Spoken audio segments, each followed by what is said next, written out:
Welcome back, Kings and Queens. Today we're going to be covering one of the most difficult but also one of the more impactful concepts in top lane, and that is proxying. Proxying is the best way to maintain perfect CS, avoid bad matchups, and most importantly spread your lead around the map. So instead of sitting there helpless in top lane watching your bot lane throw the game away, you're going to be getting involved in the map. You're going to be attacking the jungler, attacking the mid. So if that sounds good to you, if you want to learn what type of champions want to proxy, how to play around the jungler and how to execute it, then this guide's going to be perfect for you. Real quick before we get started, you're probably going to notice a lot of Garen examples in this guide, and that's just because I've recently completed my full in-depth Garen guide over at the tier lane. So if you want to really build your mastery on the champion, watch other guides, and also be coached by me personally, link will be in the description. I'd love to see you there. Which champion should you be proxying on? Now, there are certain champions in the game where if you don't proxy very often, you're pretty much playing the champion at 50% of its power. But there are also other champions where if you do proxy, you're pretty much throwing the game. So it's really important to know which champion falls into which category. So to make it easier for you, I've made everyone's favorite a tier list. So you can see the champions at the top here. They are the legends of proxying. These are the champions where you're probably going to proxy at least once in every single game that you play, if not multiple times. So if you're not proxying on them very often, this is definitely going to be something that you need to test the waters for. Now, the champions below that, they're decent proxiers. The reason they're not quite on the same level, as you could probably imagine, level 3 Sion, level 3 Zac, you're probably not going to be proxying very often. But later on, when you've got Barmies, level 5, level 7, you've got a few points in your abilities, your proxying becomes extremely good. Champs like Renekton, they be really good proxying later on, because even though your wave clear is still good level 3, you can slam the 2 points Q and clear the wave. You are relatively easy to kill, but at level 6, you can 1v1 pretty much any jungler. That's an important point of proxying as well. Now, the champions below it, wait until Tiamat. Now, this is kind of a general rule. On Olaf, sometimes I will proxy level 3, for example. Even sometimes on champ like Darius, you can. But I'd say on average, you will be waiting until Tiamat, because Olaf, your mana is so terrible. You kind of just go and if they chase you and stop your recall, you know, your game just ends, your Nexus explodes. So that's why it's pretty rare that you proxy super early on these champions. But a lot of them love to proxy at Tiamat. Champs like Fiora, champs like Tryndamere, they get really high value from proxying a wave and basing, or proxying eating camps, especially with Ravenous Hydra. So Tiamat's kind of the starting point. Rav Hydra proxy value goes up a lot because you need jungle camps very easily. Now, the champions below it, the reason you very rarely proxy some of them is because you want to be playing for your lane, like Irelia. If you proxy, it means you're letting your opponent farm for free, so it's not really going to be playing to Irelia's identity. Some of them, it depends on, you know, time of the game. Like if you pop Meganar level 7 and you want to base, like sure, you can proxy a wave, but again, it's very rare. So these champions you proxy very rare, almost never during the 1 to 3. You know, sometimes on Jax you can, but a lot of them, their wave clears are so weak. Even though Mbessa and Aatrox have great AoE spells, level 3, it's going to take you all day to kill a wave, so you don't really look to proxy on them. So a lot of these champions, it's very, very situational, but you can still look to do it, especially to secure a high tempo recall. But a lot of them you will be waiting kind of level 5, level 7, stuff like that, and some of them you only do it for the recall, like Aurelia, like Jace. These are not champions where you proxy a wave, gank mid, proxy a wave. You know, imagine Aurelia trying to gank mid or Jace, not really going to go too well. You mainly just use it to secure a reset. But other champions like Ringa here, you want to be playing your lane most of the time to utilize the triple bushes, but if you want to spread your lead, if your opponent's just sitting back doing nothing, you proxy a wave with Tiamat, you gank mid with ulti, that's going to be impactful as well, but again, pretty rare. And then down below, so I would say it's not 100% black and white, like never. If you have Triforce on GP and your opponent's dead, like sure, you can proxy wave and base, but these are champions where if you never proxied on them, probably wouldn't even matter. So a lot of them, there's a combination of either wanting to lane a lot, like Aurora, like Cassiopeia, like Kennen, you just want to obliterate your lane opponent, you do not want to just proxy, shake their hand, let them farm for free, you want to chip them away, chip their tower, stuff like that. Some of them are too weak early game to proxy, like yeah, sure, on Mundo when you have Warmogs you can proxy, but that's so late in the game, so I wouldn't even really call that proxying, I guess. So yeah, some of these champions, it's very, very rare that you can do it. It's so rare I don't even want to put them on the list. So if you play any of these champions, don't worry about it at all. It's mainly for the champions above them. What are the benefits of proxying? So before you try to execute this strategy, it's important that you understand the 3 main reasons why you'd be looking to proxy in the first place. The first one being to give yourself a high tempo recall. So a champion that doesn't normally like to proxy very often might look to do so to give yourself a high tempo base. So if you proxy, let's just use Cassante as the example. Let's say you crash a wave at level 9 and you proxy the next one and base, it's going to be very difficult for your opponent to match their recall unless they sacrifice something. If they leave the wave in the middle and bleed out a bit of XP, but if you proxy, your tempo is so good, you have time to make it back to lane and not lose any XP or gold. But also on top of that, you also have a lot of time to roam. So top lane, a role that doesn't typically run around. We're not junglers, we're not supports, we stay put. If you proxy, you give yourself a big timer where your opponent cannot kill your tower plates to attack a dragon, you know, second dragon fight, or attack mid out of base and not really lose that much. So it gives you a lot of tempo to either base or make a play around the map. Now, the second one being perfect CSing. So, of course, you're not going to miss any CS if it's you versus the minions. That would be pretty impressive if you manage to do so. But most of the time you miss farm, it's because your minions or your tower steals it off you, or your opponent zones you from it. But if you're proxying, there's none of that. You just get all the farm perfectly, so you can maintain good farm. And if you steal jungle camps as well, not only does that deny camps from the enemy jungler, put them down in XP, but you also gain more farm.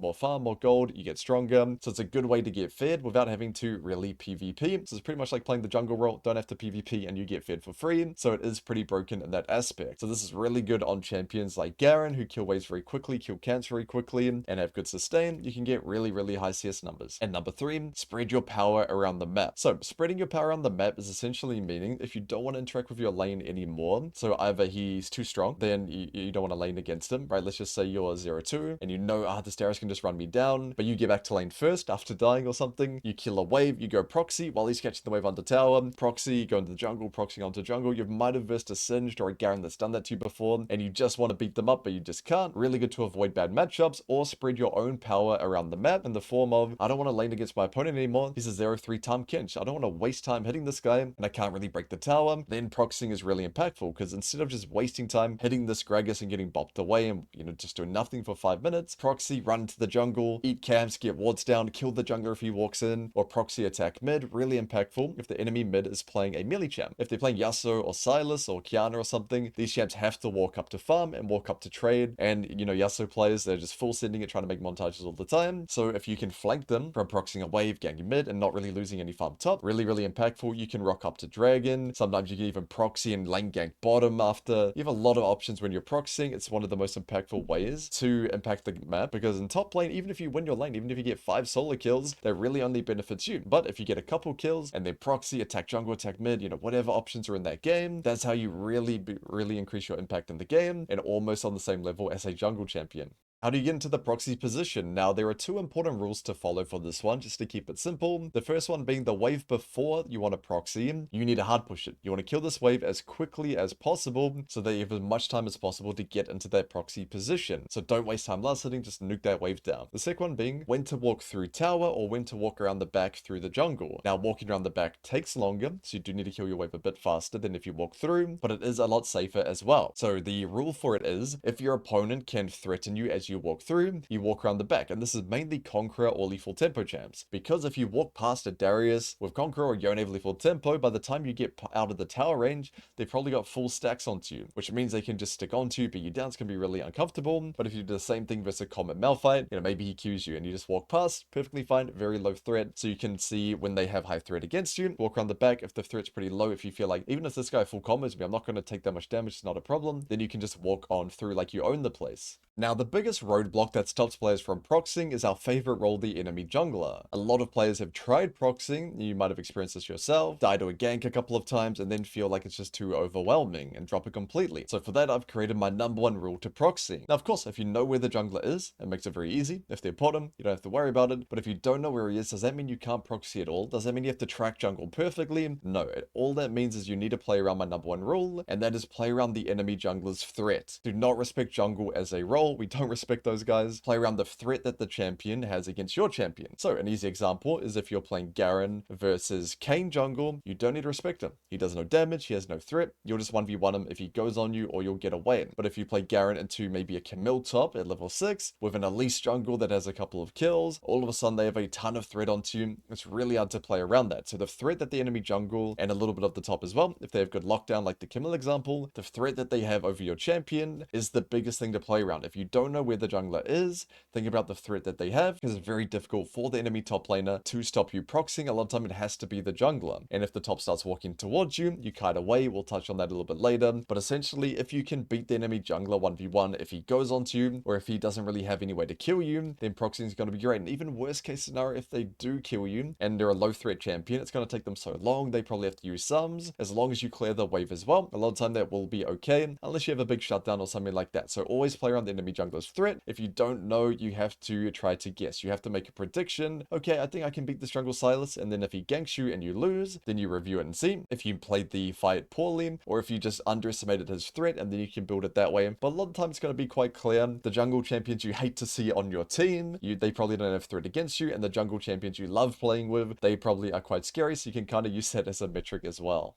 Now, before we break down some examples of myself proxying, it's important to know what to do if the enemy top laner chases you. And of course, they're going to want to, because no one likes to get proxied on. So let's say in this example, your top lane is under tower, you crash a wave, you proxy around the back. The number one thing you want to do is try to waste their time.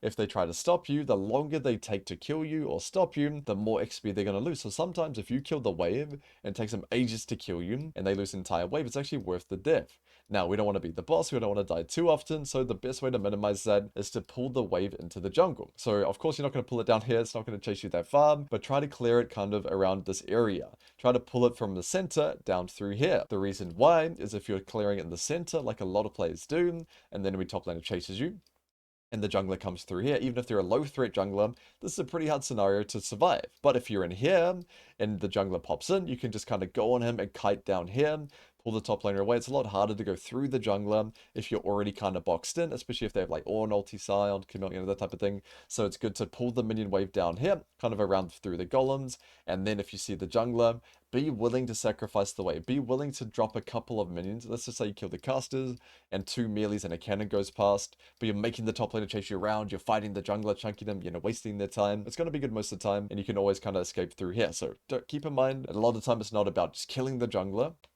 If you waste their time, chunk them and disengage, and the top drop the XP and the jungle chased you around, that's going to be great a lot of the time. And that may seem a bit overwhelming and hard to execute, so just keep it simple. Just pull the wave down here, try to proxy and kill the wave kind of within the jungle as much as you can, so that if they chase you and if they start moving, then you can just fully pull them in here and disengage it. Now, if the enemy jungler doesn't come, I recommend lighting up his jungle like a Christmas tree, because you want to see when anyone comes, of course, and you want to eat camps as well. So having this information is really good, and of course, it gives your team all the info. If we have wards and the jungler's not there, he's ganking bottom, so you can even backping bottom and completely 1v9 the game in that sense. One more thing I want to touch on, you'll see in the examples, just real quick though, is the double proxying. So if you successfully proxy a wave here, and the jungler doesn't stop you, you can do what's called a double proxy, which is proxying the next wave up here. And this is where it's pretty impossible for the top laner to stop you without just going down a full level. So proxying here is good. I wouldn't take it any further. It's always tempting for some reason when you're proxying it to walk into the base and proxy the third wave. Don't do it. Just kill this wave and then, make your play.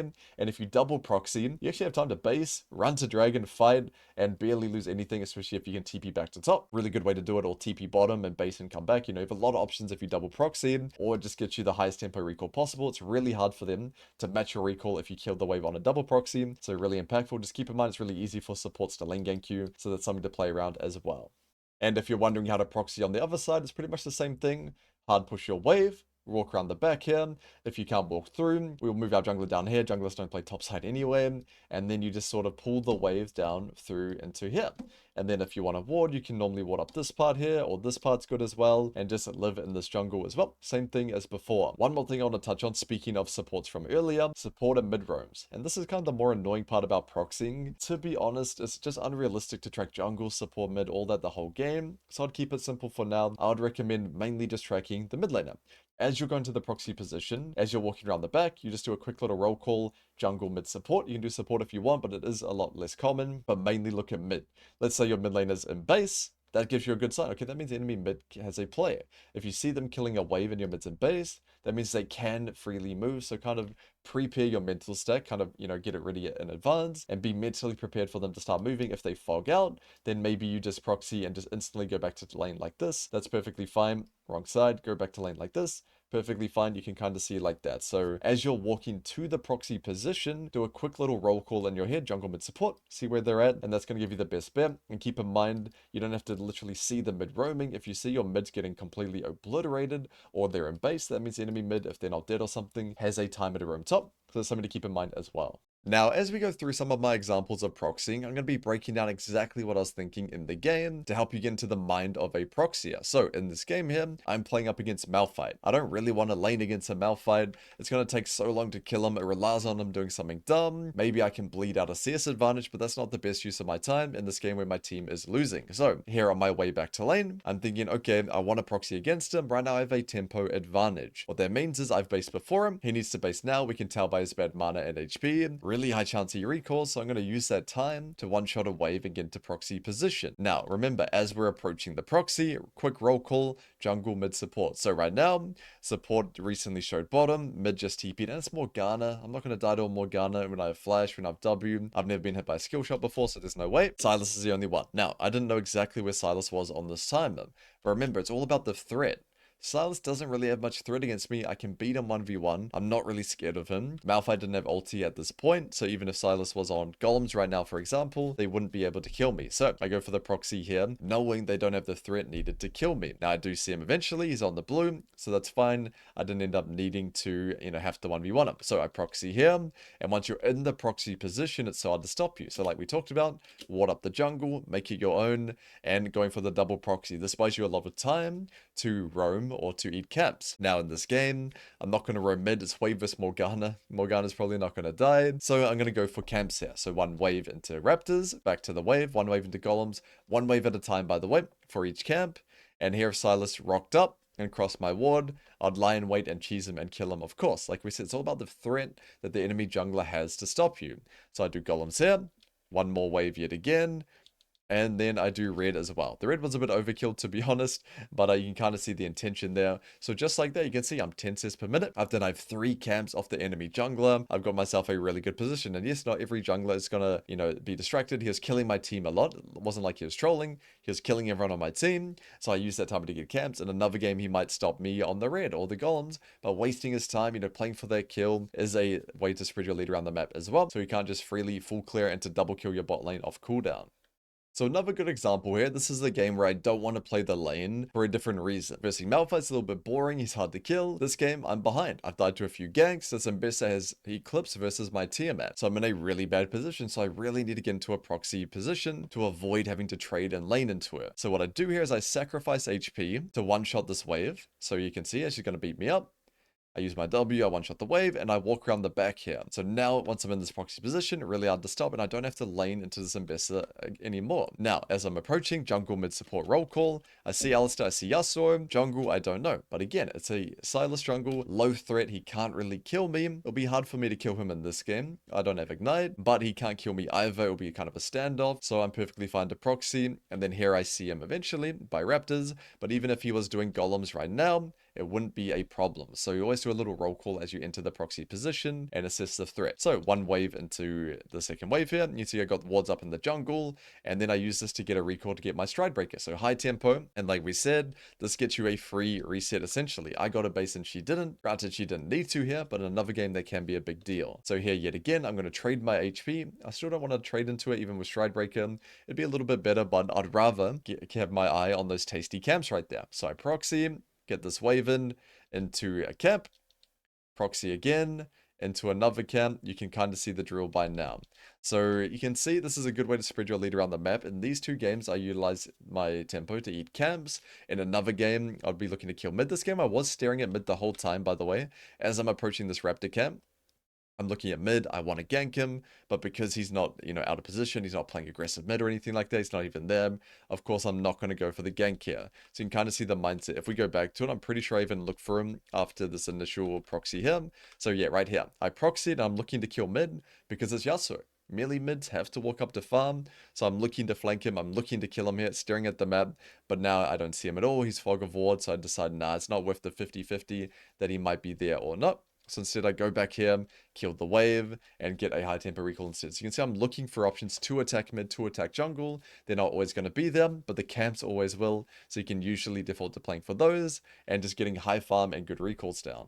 And for our final example, I wanted to showcase one on a champion that's not Garen, the king of proxying, this game playing Fiora. And if you remember her from our tier list, she was in our wait until Tiamat to proxy section, and that's exactly what I've done here. So, breaking down my mindset. Right now I'm playing up against a Rumble. It's in a really bad position because I can't get my Ravenous Hydra on this recall, and I'm not strong enough to stay in lane for this next cannon wave and crash the wave in front of his face. He's going to poke me down. He's probably even going to kill me.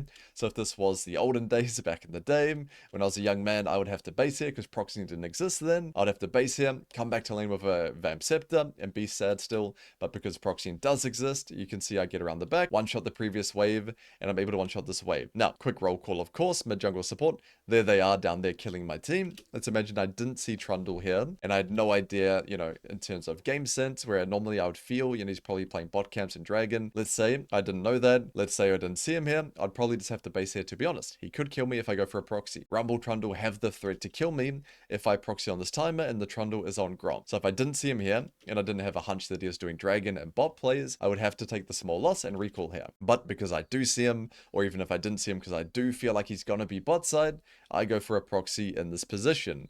So I proxy the wave, and this allows me to get my Rev Hydra on the space, which I wouldn't be allowed to do previously. So I avoided the matchup at a hard time, and I was able to get one extra wave and make it back to lane in time, and not miss a single bit of XP or CS. And now that I've got the Rev Hydra, I can completely take over the lane. As we said, I'm 1 HP, but we don't look at that trading mistake. But you know what I mean. Now that I got my Rev Hydra, I'm in a much better position than if I had Vamp Scepter. So you can see the benefits of proxying. You can get 1 or 2 extra waves than you normally wouldn't be able to. So it really helps you avoid these bad matchups at a bad time and get the item spike that you're looking for. Alright team, that's it for now. If you enjoyed the video, make sure to drop a like if you learned a thing or two. And as usual, if you have any questions, let me know. Any video suggestions, I'll be happy to keep them in mind. And I'll see you all next time.